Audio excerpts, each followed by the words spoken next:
تدري ليش تدوخ أو تتعب ورا الأكل؟ خلنا نعرف. مقاومة الإنسولين أحد أكثر الأمور شيوعاً، وأكثر الأعراض اللي تطلع بيها هي التعب والدوخة من تاكل بسبب تخمة الخلايا ووجود السكر بنسبة عالية بالدم.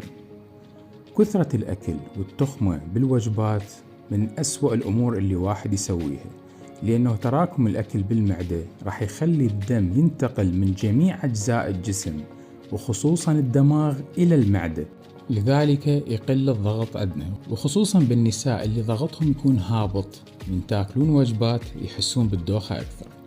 السمنة المفرطة وتراكم الدهون بالبطن يسوي ضغط على الأعضاء الموجودة به، بالإضافة إلى تراكم الدهون بالكبد، كلها تؤدي إلى التعب والخمول عند تناول الوجبات. يا رب تكونوا بصحة وسلامة. أكثر من